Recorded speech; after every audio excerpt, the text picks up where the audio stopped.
saya di sini akan menceritakan sejarah pembentukan Partai Komunis Indonesia tahun 1965. Demokrasi liberal yang berlangsung di Indonesia pada kurun waktu 1950 sampai 1959 memberikan kesempatan kepada PKI untuk mengadakan rehabilitasi. Walaupun sebelumnya Partai Komunis itu telah melakukan pemberontakan. Alimin menghidupkan kembali PKI pada tanggal 4 Februari 1950. Akan tetapi kepemimpinan Alimin ini tidak berjalan lama karena pada bulan Juli 1950 DNID yang melarikan diri ke luar negeri akibat pemberontakan PKI itu. Kembali lagi ke Indonesia, tindakan DNID pertama ialah menyatukan kembali seluruh potensi partai setengah tahun kemudian.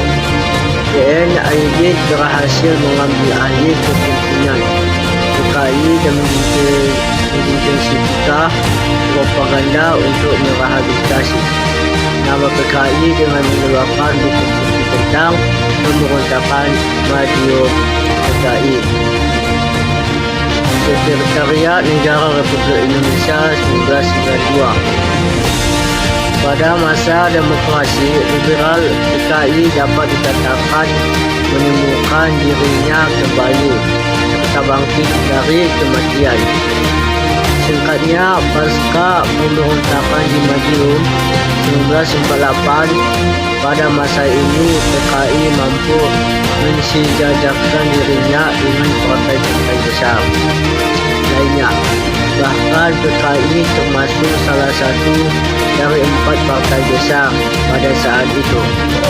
Setelah PNI, Masyumi dan NU, keberhasilan PKI dalam mengembangkan dirinya tidak terlepas dari taktik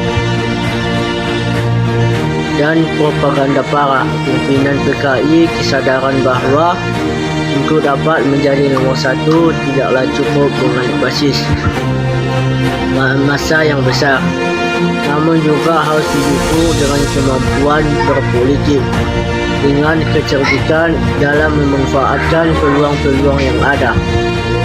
Jalan parlemen pun ditempuh dan untuk dapat duduk dalam pemerintahan, maka PKI harus mampu menarik simpati rakyat. Akal yang cerdik digunakan dengan melakukan aliansi dengan kekuatan-kekuatan politik yang penting. Muhammad Rusli Karim 1986. Ketika pemilu tahun 1995 di mana PKI unggul dengan 6 juta suara. Ini adalah suatu prestasi besar yang diperoleh partai yang sebelumnya. Sempat mati seluruh tersebut. Walaupun di dalam pemilu PKI unggul dan termasuk dalam 4 partai besar, namun PKI gagal duduk dalam kabinet yang terbentuk.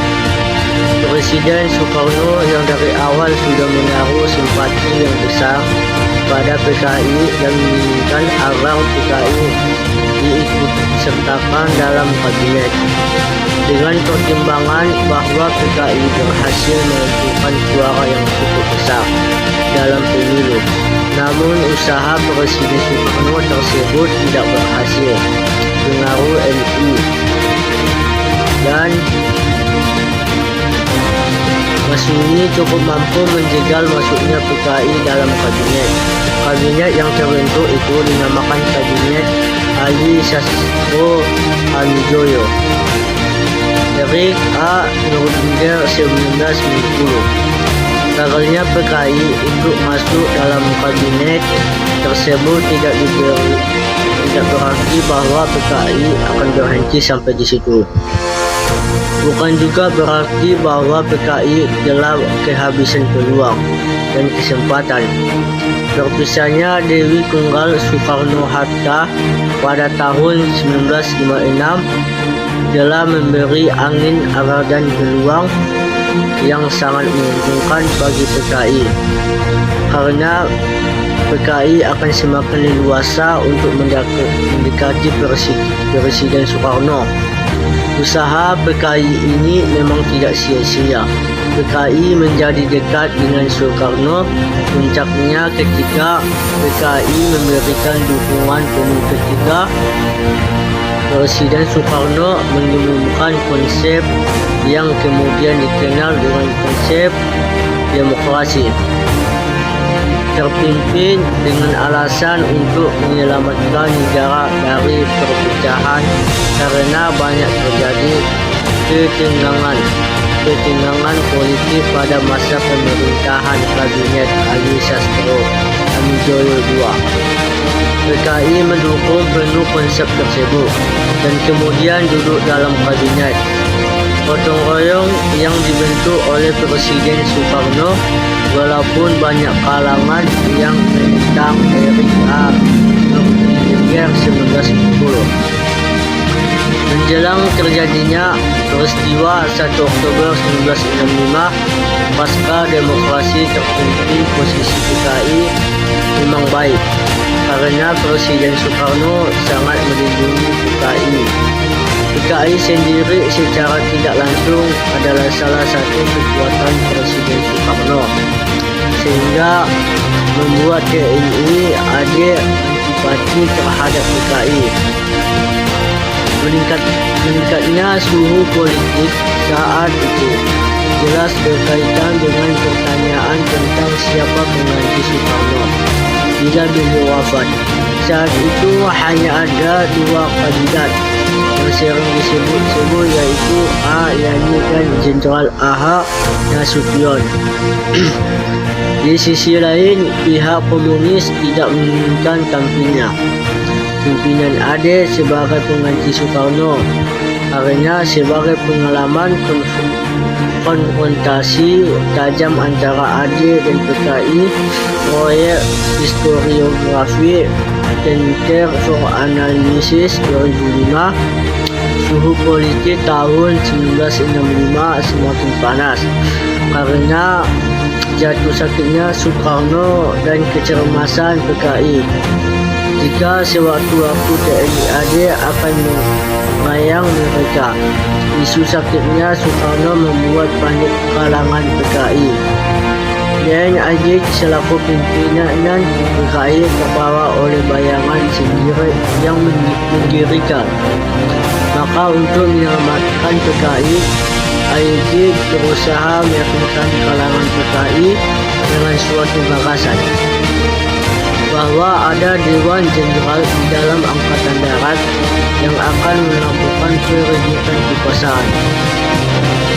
Adapun Dewan Jenderal itu diduga disponsori oleh CIA, dan oleh karena itu para jenderal yang tergabung dalam dewan tersebut harus ditangkap untuk menyelamatkan Presiden dan Revolusi Indonesia. Ini hari tanggal 1 Oktober 1965, Kesatuan Resimen Cakrabiarawa yang bertugas mengawal Presiden melakukan operasi untuk melayapkan pimpinan puncak Angkatan Darat yang paling menentang. Derap langkah Indonesia menuju komunisme. Dalam operasi ini, Yani Panjaitan dan Haryono terbunuh dalam perlawanan terhadap penangkapan, sedangkan Suprapto, Sutoyo dan Parman diculik dan kemudian dibunuh. Jenderal lain yang diincar menjadi sasaran yang paling utama Menteri Pertahanan Jenderal Nasution. Dia berhasil lolos berkat cepatnya kesimpulan yang diambil istrinya. Gerakan 30 September menyatakan keberadaan dirinya untuk pertama kali melalui siaran RRI Pusat pada pagi hari tanggal 1 Oktober 1965.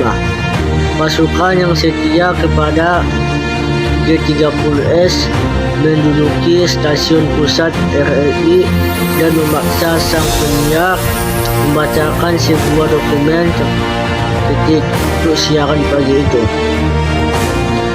Mereka yang memasang radio sekitar pukul 7.15 WIB melakukan pengumuman selama 10 menit yang terdengar seperti warta berita biasa saja.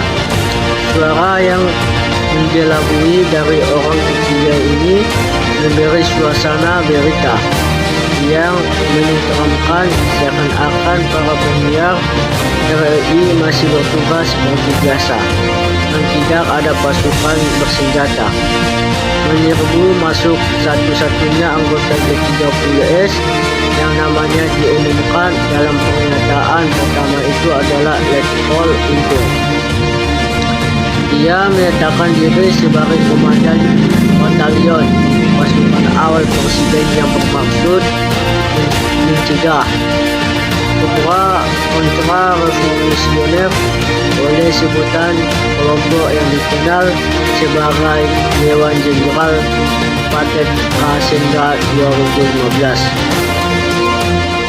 Berdasarkan uraian tentang peristiwa pengkhianatan PKI 30 September tahun 1995, maka nilai moral yang patut kita teladani adalah: yang pertama, sejarah PKI menggarisbawahi pentingnya adanya ruang bagi berbagai paham politik dalam sebuah negara. Nilai yang terdapat diambil adalah perlunya menghormati kebebasan berpendapat dan mengakui bahwa pluralitas politik dapat menjadi bagian penting dalam membangun masyarakat yang inklusif. Dua, sejarah PKI juga menyoroti potensi bahaya fanatisme ideologi yang ekstrim. Terdapat peristiwa yang kontroversial seperti gerakan 30 September 1965 dan pengambilan kekuasaan yang melibatkan kekerasan. Nilai yang dapat diambil adalah pentingnya menjaga keseimbangan dan kritis terhadap ideologi politik demi mencegah eksklusivitas, kekerasan, dan pelanggaran hak asasi manusia. Yang ketiga, sejarah PKI juga mencerminkan pengaruh politik global dalam perkembangan suatu negara. PKI memiliki hubungan dengan Uni Soviet dan Tiongkok pada masa tersebut. Nilai yang dapat diambil adalah pentingnya memahami hubungan internasional dan mempertimbangkan implikasinya dalam politik domestik. Yang keempat, sejarah PKI meninggalkan luka dan traumatisme bagi banyak individu yang terlibat atau yang terkena dampak dari pembersihan dan kekerasan yang terjadi pasca gerakan 30 September. Nilai yang dapat diambil adalah pentingnya menghormati dan mendukung proses pemulihan, rekonsiliasi dan penyembuhan bagi individu dan masyarakat yang terdampak.